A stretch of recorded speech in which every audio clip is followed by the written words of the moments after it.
Hey everyone, and welcome to episode 20 of Dead Space Filling the Void.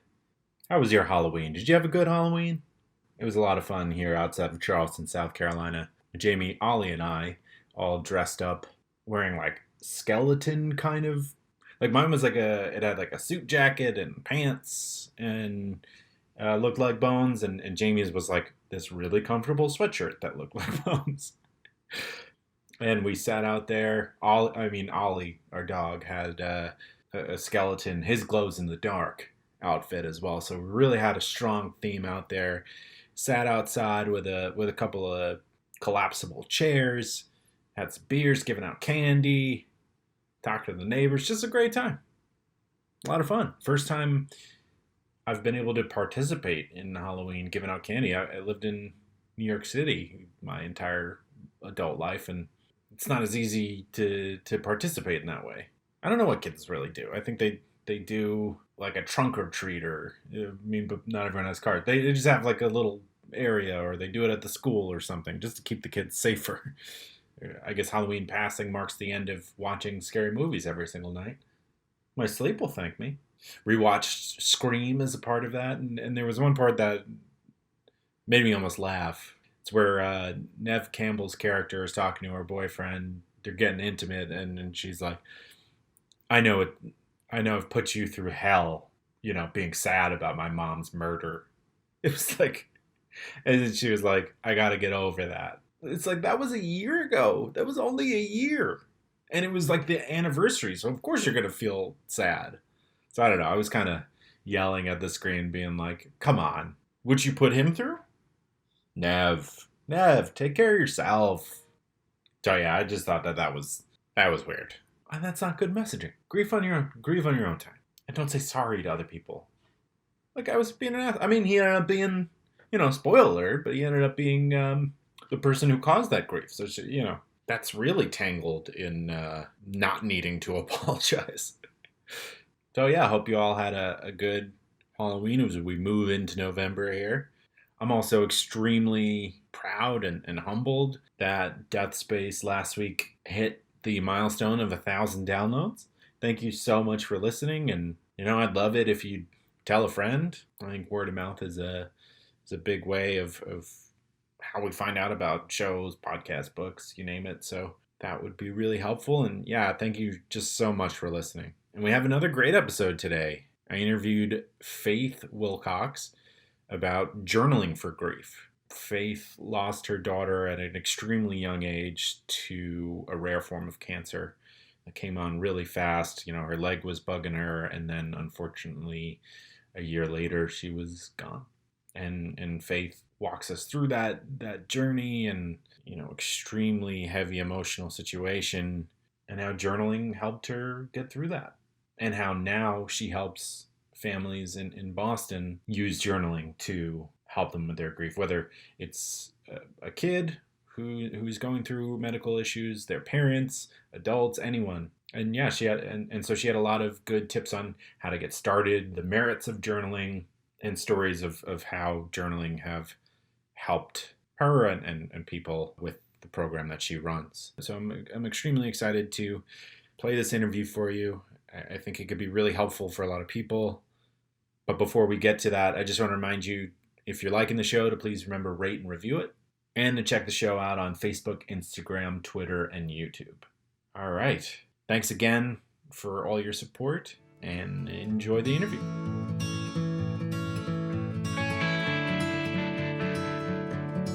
Joining me now on the podcast is Faith Wilcox, who is the author of Hope is a Bright Star. Faith, thank you so much for joining me here. I'm delighted to be here. Yeah, so we connected over Twitter, I believe, and today we're going to be talking a little bit about how journaling can be helpful for the grieving process. Absolutely. Yeah, so why don't you start by telling me a little bit about yourself and the book and what made you want to write it? Of course. In 2000, my daughter, who was 13, Elizabeth, was diagnosed with a rare form of a bone cancer called osteosarcoma. And we were absolutely in a state of shock with this diagnosis because she was appeared to be a very healthy and very athletic girl. And she had been having some pain in her knee, but that didn't seem to be slowing her down too much. So at the end of the academic year, we brought her to her pediatrician, who thought that perhaps she was just having growing pains. Hmm. And after that doctor's appointment, we felt relieved, but still there was a little bit of a nagging voice in my head saying, why is her knee so very sore? About 4 or 5 weeks later, we went to see a orthopedic doctor, and it was on a Friday afternoon, and he said he'd call us on Monday morning. Well, he didn't call us on Monday morning, but Elizabeth's pediatrician did call us and said that she needs to see a different orthopedic doctor right away, and he was going to make an appointment for us for the next day. I was really surprised, and confused as to why the pediatrician called me rather than the other orthopedic doctor. We went to see an orthopedic doctor in Mass General the following day.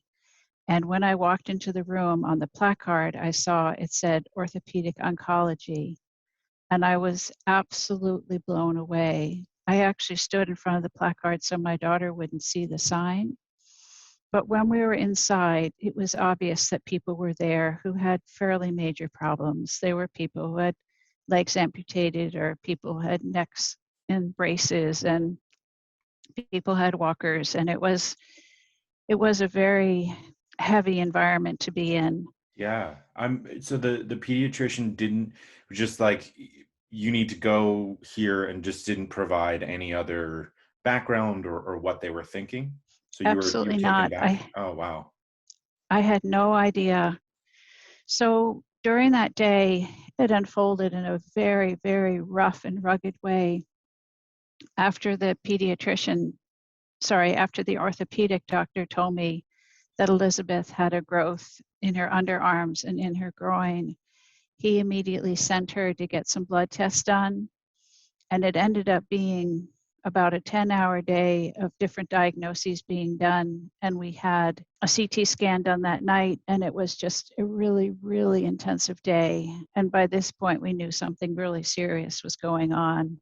3 days later, we went back to have a test done, and Elizabeth had a small amount of bone tissue extracted from her knee. And they told us that 3 days later, they would be able to tell what kind of cancer she had. And there were two types. One was called Ewing sarcoma, and one was called osteosarcoma. Ewing sarcoma is in soft tissue near the ends of major bones, like your humerus, which is your upper arm, or your femur in your lower leg. Ewing sarcoma is rugged, but the survival rate is much better. And osteosarcoma, the survival rate is very low. Hmm. So by the end of that Friday, we were meeting, and again, this is 1 week later, we were told that we would know in 3 days' time, but the doctors called us in immediately after her appointment and said that, in fact, they knew that she had osteosarcoma. And Elizabeth looked at me, and then with her big brown eyes, and then she turned to the doctor and said, what is my chance of survival? And he said about 10%. Oh gosh. Right then and there. And I was actually, my now former husband was not with me, and I was with my 14-year-old daughter and my sister and my niece, who was only 13 at the time, and a very close friend. And it was obviously one of the very worst days of my life. Yeah. Uh, Well, what is that? I thank you so much for, I mean, it must be so difficult to talk about, but what, as a parent, what's going through your mind? Like, are you trying to hold back your emotion to be strong for your daughter? What is that like for people that may come to that day? Unfortunately, cancer is still something that's very prevalent. yes, my instinct was to always try to stay very strong for my daughter throughout her whole ordeal, and that kicked in on that very first day.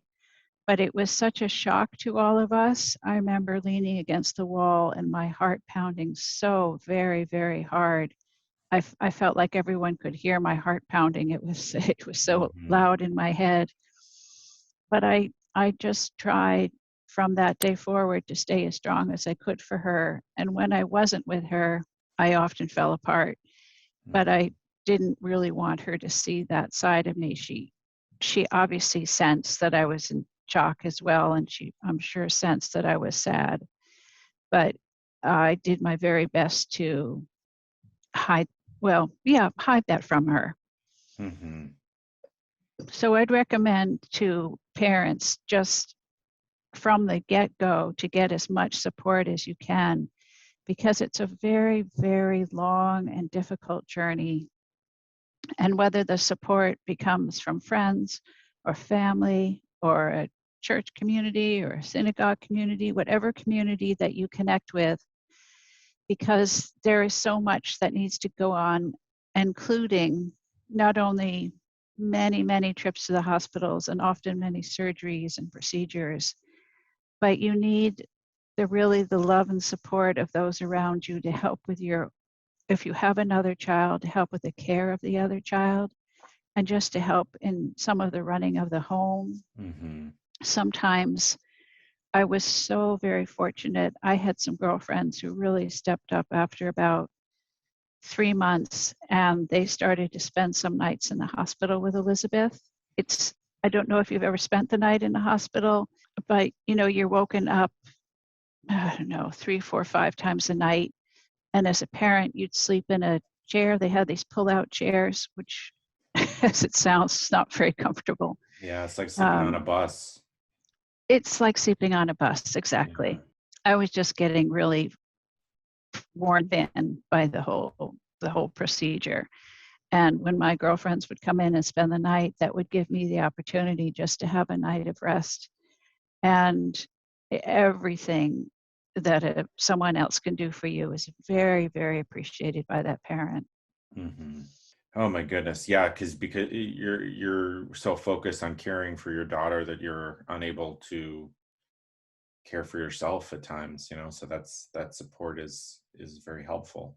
What from that moment where you find out that she's got this form of cancer, what does it look like from there? It's a lot of doctor's visits. Are you able to keep working? I feel like a lot of parents, like, or just people who have cancer, express the concerns about, like, how am I going to pay for this? I mean, things can be so pricey. What from that day moving forward, what is it Mm. like?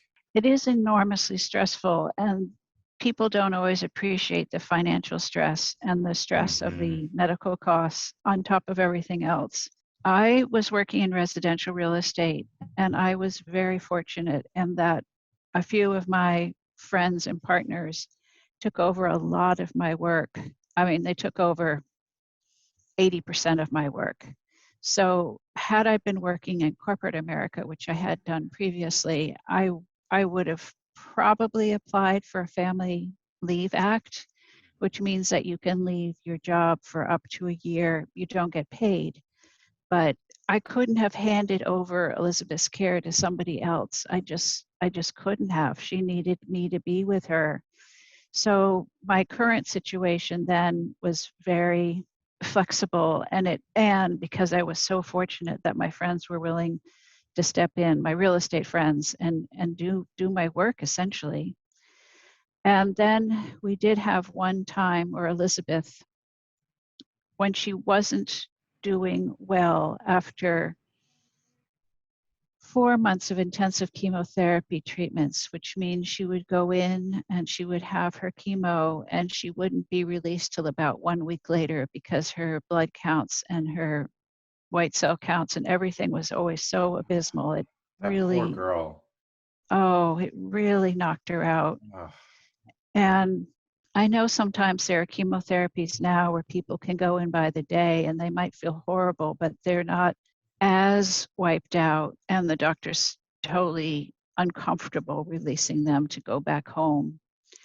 But essentially, what happened was they found an experimental treatment at a Midwest hospital but it was very, very expensive and very difficult to bring to Boston. Elizabeth was too weak. Her counts were too low to be exposed to other people on an airplane. And the first hurdle was when my insurance company refused to pay for it, was to find out the next step. And this is where Mass General was extraordinary.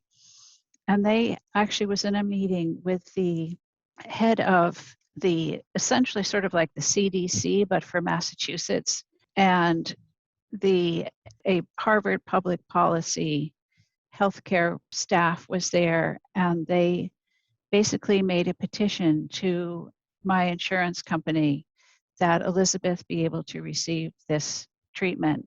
And it was really quite a feat. And without their help and their expertise, there's no way I could have done it on my own, because I don't know that world. Wouldn't have known how to write the proposals. But she was granted that, and I was very, very grateful for that. Mm-hmm. It did help her, but sadly it was about 2, maybe 3 months late. So after her treatments and then her radiation, Elizabeth decided to stop her treatments at age 14. And she died 365 days after she was diagnosed in my arms. Oh my goodness. I'm so sorry. That sounds just so awful. That, I mean, she should be playing and not dealing with that at all. Mm-hmm. It was very, very true, but there were also extraordinary times. Elizabeth changed from a 13-year-old girl to really a person with amazing understanding about those around her and what those around her needed. And she used to talk to me about wanting me to be happy in the future. I was separated at this time, and my divorce proceedings were put on hold, but I knew that I would be on my own one day, and so did she. And she was saying that she really wanted me to be happy and remarry one day, and she wanted me to work again with children one day. I used to volunteer in her class when she was young, and it was something that I found very, very rewarding. Mm-hmm. And she had this wisdom, and I think this can happen. Sadly, when you're facing your own fate, you think so much about the others and how they'll be after you're gone. But somehow she did this at such a young age. Yeah, that's incredible. You hear people talking about clarity, but I mean, she's just a child still. That's very impressive. Everything just sort of falls off, right? And you can just look That's forward right. with That's right. 2020 vision. That's right. The way I started journaling was that in the very beginning of her diagnoses, I was seeing a counselor, and he suggested that I start journal writing. And it was a wonderful open door for me. And I wrote in the evenings, I wrote in the pre-dawn light, I wrote everything about my fears and my hopes. I wrote about my strength. I wrote about my brokenness. I wrote about things that I just didn't dare say out loud, almost didn't dare admit to myself, like the chance that Elizabeth might not survive. I didn't let into my psyche for a very long time. And being able to write not only about what I was feeling, but also what procedures were happening. You're in a hospital often bombarded with terms, and you don't really know what all the terms mean. It's sort of like a foreign language. And so I would write them down, and that gave me the chance to read over them. And the following day, go back and ask a doctor or ask a nurse, what does this term mean, or what would this surgery entail? Because So that, knowledge is so powerful at that point, right? Like the anxiety of not knowing, as opposed to like, all right, at least you're building the vocabulary to communicate on their terms. so it really was a very, very fortunate thing. And it does take away some anxiety when you can start to understand what's going to happen. And the opposite is true. When you have no idea about what's happening and you feel like things are just happening to you Hmm. and you're not maybe part of the decision-making process, that's totally overwhelming. And being able to write and go back and go over information was incredibly helpful. Yeah. First off, it seems as though when you're going through an illness, a family illness like this, you're gathering support from all these outside sources. Journaling seems to be a way of building support within your own mind, where you're taking care of yourself. So it's not something that I had ever considered. So how do you get started, right? If I have no idea how to journal, other than I'll share, I had a journal in middle school briefly, and reading that is just outrageous and not something I want to share. But that's on the sillier side of journaling. I'm curious to Right. hear how someone could get started, and how you got started. Sure. Well, I really think that journaling, even if it's for 15 minutes a day, can be, or 15 minutes 3 times a week. It doesn't matter really how long it is.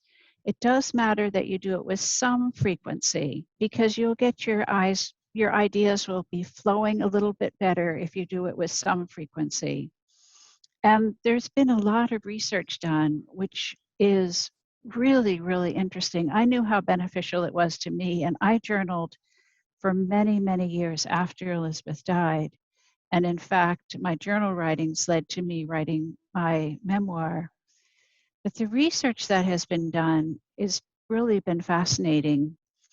Not too long ago, an article came out in a magazine called The Critical Care Nurse, and they interviewed family caregivers, so mothers, fathers, whoever the caregiver is, it might be a grandparent, who knows. And they interviewed people in the pediatric intensive care unit, the neonatal intensive care unit. One's called the PICU, one's called the NICU, and the ICU, which people are very familiar with.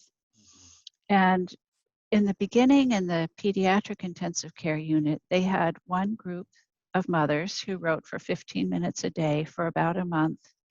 And they had another group of mothers who didn't write at all. And at the end of this short study, they found that the mothers who wrote for 15 minutes a day had better psychological outcomes. They had better sense of well-being. Hmm. And they did similar studies in the intensive care units and in the neonatal intensive care units. And one thing that I brought up, which is very true, is that people in the intensive care settings, if they wrote things down, started to have a more coherent understanding of their hospital stay. So again, that idea of writing things down and being able to go back and refer to them can really help in just understanding the environment that you're in and what procedure is going to be coming up. One other thing they brought up, which makes a tremendous amount of sense, is especially if you have a young child in a hospital setting and they may not understand what's going on. For example, Elizabeth did, on the whole, understand what was going on. But if you have a child, let's say is 4 or 5, or let's say you maybe have an elderly person who's maybe sedated a lot of the time and doesn't understand what's going on, by writing in a journal after the ICU stay, you can go back and you can start to explain what was going on to the patient, perhaps in a way that they can understand, because you've written things down and it's not just all a blur of what you went through for a week or 2 weeks or 10 days. And you think about it with COVID now, it could be really, really helpful for people to be writing in a journal. Often people who are very ill with COVID are sedated. And I think in time, the patient might be very interested in understanding what went on, why he or she was sedated and what kind of care they received, and also how it was emotionally for their caregiver. Yeah, that's a great point. Oh man. Yeah, it feels as though in the same way that clutter in a room can hold you back emotionally or add to your anxiety, it's just like putting everything away, so to speak, to take it off the forefront of your mind. That's Yeah. right. You can really focus. And as I say, it doesn't have to be for long. I actually started a journal writing program at Mass General Hospital for Children, where I go onto the hospital floors and I talk to older patients, let's say 11, 12, 13 and older, up to age 18 or on the pediatric floors. And I talk to their caregivers about the benefits of journal writing. And I bring journals with me. And I had really a tremendous amount of success with that. Not that it was successful for me, but I felt so happy that people were really willing to start to write in journals. And actually, 85% of the people I spoke to wanted to have a journal, wanted to start writing. Some people would start writing before I even left the room. And a lot of the kids wanted to write too. And I encouraged some of the kids to be able to want to express their own feelings. But the other part was that to write down something you wanted to, like who your favorite friends are, what you like to do on a weekend, ways to bring their mind away from what was going on Mm. versus just focusing on what was going on. Write a short story, write a fairy tale, just do something to bring your mind away from your hospital setting. Yeah, that's great. So it seems as though there's, well, first off, it's also wonderful that your daughter Elizabeth had wanted you to do exactly what you ended up doing. That Mm, must have felt so special. But also, it's good to know that there really isn't a wrong way where you described. For some people, maybe it's more the patients writing a short story that takes them away, as opposed to parents writing down or caregivers, not just parents, writing down hospital terms that were confusing or writing down their fears, things they didn't want to have echoing in the back of their mind. Just get it out of there. It's still personal to you, right? It's not like someone's going to read it, but at least you've acknowledged it, because that's a big thing about mental health. Is just not, if you're not acknowledging the issue, you're going to struggle to get better. that's true. It's absolutely true.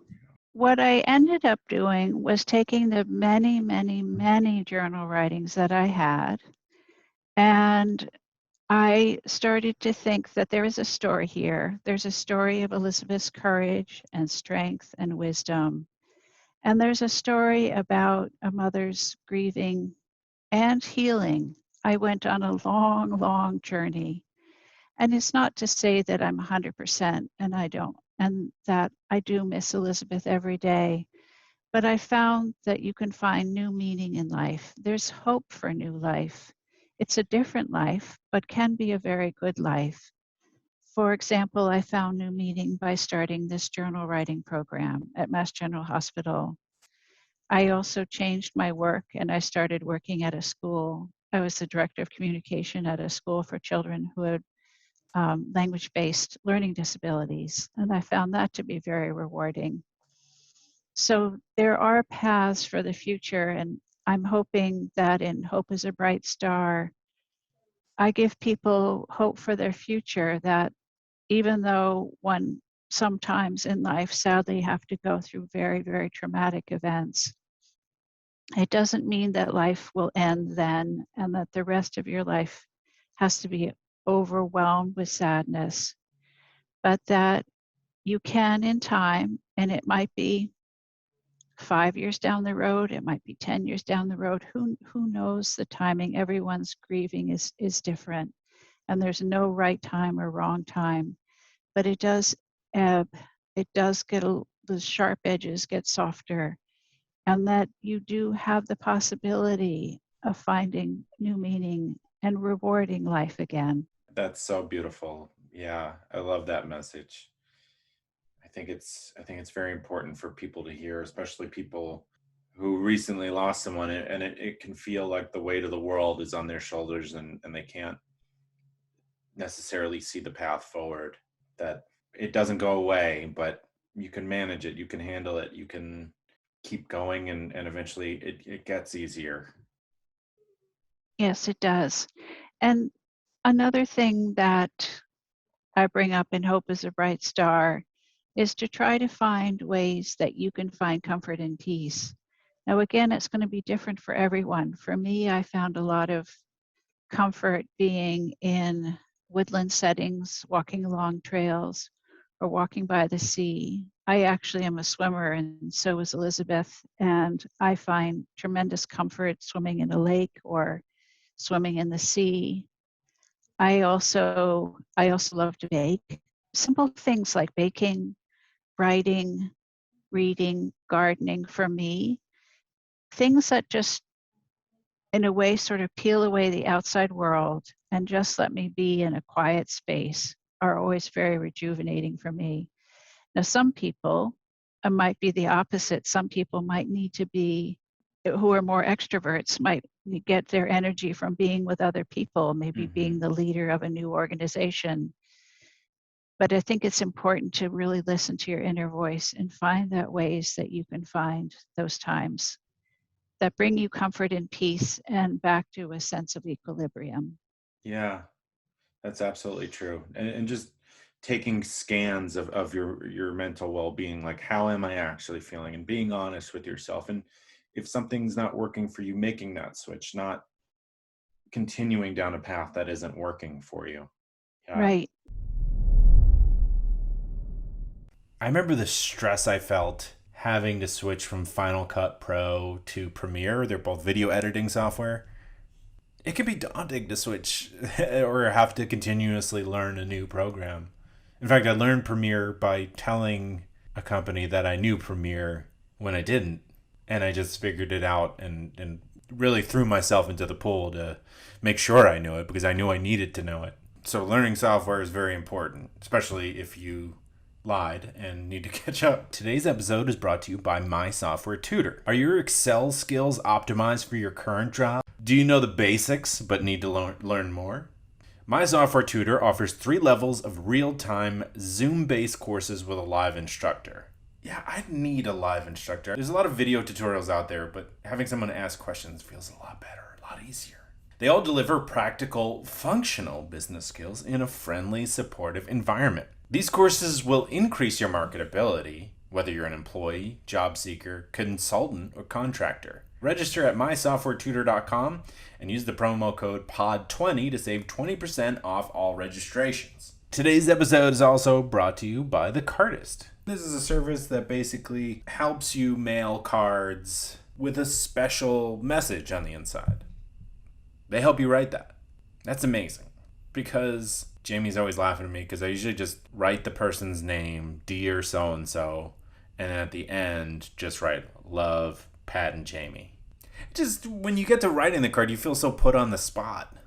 I'm pretty expressive with how I feel in my relationship with my friends or with my family, so yeah, it's also hilarious to be admitting that I feel like I'm really put on the spot and couldn't think of anything to say. 8 years of improv training down the drain. But with so many birthdays, there's no time to shop for cards, write the cards, and buy the stamps. Now you can do it all right where you sit because the Cardist Studio does it for you.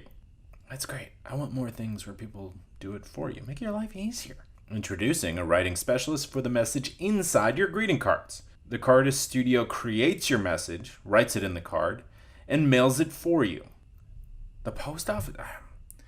One tough thing when I used to live in Brooklyn was the lines at the post office. Insane. South Carolina, it's just you walk right in, you walk right out. The most recent man who helped me was like smiling at me. I'm so used to the post office just being like, get out of here. We have more people to get in. Just see the line. Hurry up. All you do is pick the card and tell why you're sending it. No more errands, no more anxiety. For a message from your heart, but not your hands. Sit back and just enjoy your relationships. TheCardistStudio.com. Thoughtful, just got easy. And you can use the promo code DEATHPOD for 10% off all orders. I want to go back. I had a question about the grant that you had to try and fill out, that you had help with. That it's not something I know anything about. Is it because it was like an experimental treatment that you had to fill out these grants and insurance wasn't paying for it? Was that the reason why? Right. It was an experimental treatment. It had to be brought from this hospital in the Midwest to Mass General. It involved actually a form of radiation. So it was quite a complicated undertaking. And what happened in Massachusetts about a few years before Elizabeth died, really tragically, there was a child who was very ill. I believe he had cancer. His insurance company would not pay for many of the treatments. And the father ended up taking his own life after his son died. He felt so hugely responsible that his son couldn't get the treatments that he needed. And they started a law in Massachusetts. And the law was that if this situation happens, if an insurance company refuses to pay for a treatment that is deemed to be, if not necessary, going to be extremely helpful, give that child a chance at life, then you could petition. And so the commission, both the commissioner of health, and as I said, the people working in health policy at Harvard wrote the proposal to be for this grant, and they were given it. So the insurance ultimately had to pay. And as I said, without people petitioning for something like this, it really wouldn't have happened. It's such a shame that health insurance is the way it is in this country, where money overtakes lives like that. My goodness, that you have to petition to save a child's life is so outrageous. It is. And I was just incredibly fortunate that I had people who went to bat for Elizabeth. Mm-hmm. Yeah, it seems like you have a very good support system. I do. And in time, I think people find who have been in a hospital setting, I hope they find this, if you do go on a regular basis, you do get to know the doctors and the nurses, and you do get to know the rhythm of a hospital life. So after we started Elizabeth's treatments in the very end of August, by November, I'd say, when I went into the hospital, we knew where we were going, what was coming up, the treatments that she was going to have, and we were really greeted by people on the floor very, very warmly. And Elizabeth did one more extraordinary thing. By about January, when she was often so weak she had to be in a wheelchair, she got in a wheelchair one day, and she was bald, and she had a baseball cap on, and then she pulled her sweatshirt hood over her head. And she said she'd be back. And I saw her wheel herself down the hall, knock on a door, and go into a room. And I found out the following day that what she did was met with someone who was in the hospital for the very first time.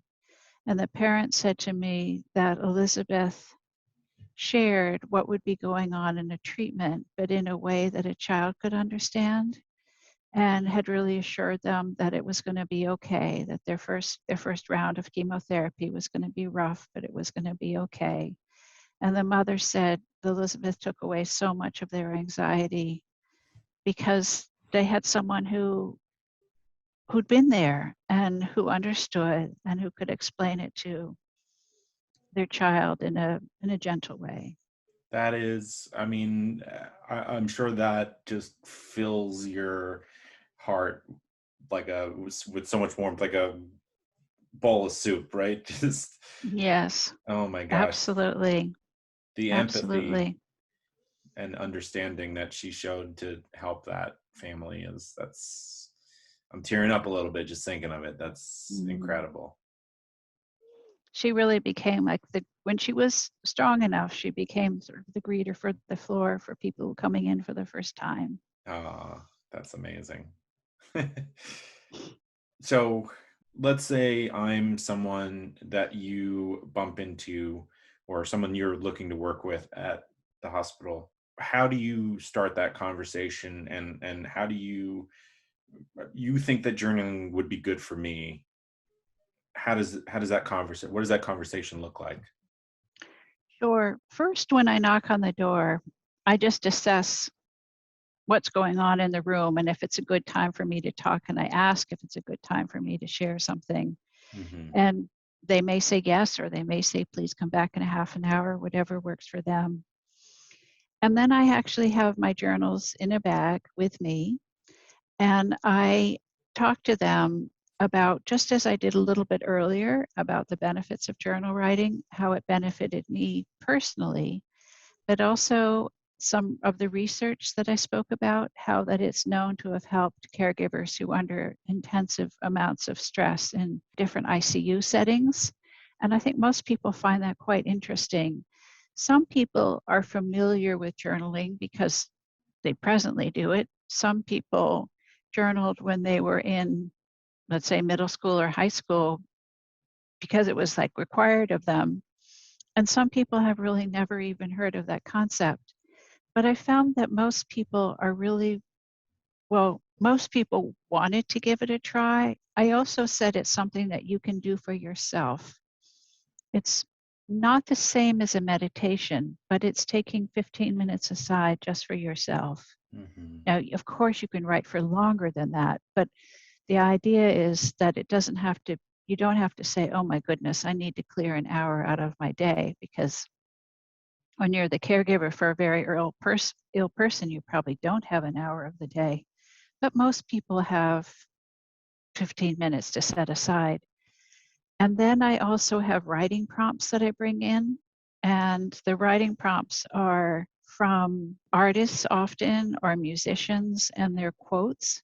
And so I say to people that just start with a quote that you like, and that you write about that quote, and then often your mind will just take over and you'll start writing about what's at hand.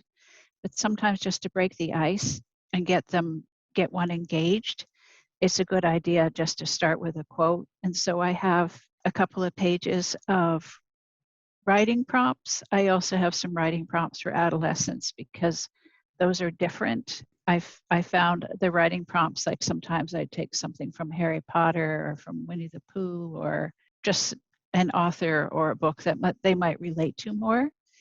And I also encourage them, as I mentioned earlier, to write about favorite people, favorite places, favorite memories.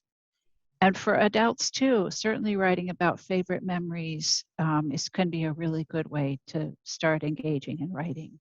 Yeah, that's very helpful. I was a little unsure about how I would get started, just trying to breathe in what you're saying and try to think about how I would personally do it. But the writing prompts makes it a lot easier to understand. Where I always think of the quote from Albert Camus: "In the depth of winter, I found within me an invincible summer," and I could easily take that and just start writing. Exactly, Yeah. exactly. That would be an excellent one to start with. Yeah. Well, this chat has been incredible. Certainly a little emotional on my side. Is there anything you want to mention about Elizabeth or journaling or your book that we missed? I think we covered most of it. I just hope that if people are going through a really, really challenging time, that they take time for themselves and to know that life can get better. It will be rugged for quite a long time, but to have the hope that your life can be filled with new meaning again. Hmm. It's worth it. It's definitely worth the struggle. Yes, absolutely. Well, thank you so much for all of this. You're more than welcome. I enjoyed speaking with you. When I had a journal very briefly in like seventh, ninth grade, I would just every couple months write something in it. I think one of the times I moved, it might have been when I like I moved back after grad school in my parents' house for a little bit, just trying to figure out what my next move was. And when I moved out to Manhattan, I did a full like sweep of the room, you know? It's like not really coming back after this. And I found it. And ooh, I couldn't throw it away fast enough. Obviously, journaling for grief is a little bit different. It's just to help you, as Faith said, write down terms that you don't know and you need to research, or medicines and things you need to remember, and not like who you have a crush on and like who was mean to you. But yeah, you don't want to I mean, if that's what you needed to write in that moment, that's what you needed to write. I think the point is just allowing pen to paper, and whatever comes out helps you remove whatever's weighing you down to a paper, and it's there. You can revisit it, and it's off your mind. That weight is off of you for a little bit. So thank you so much to Faith.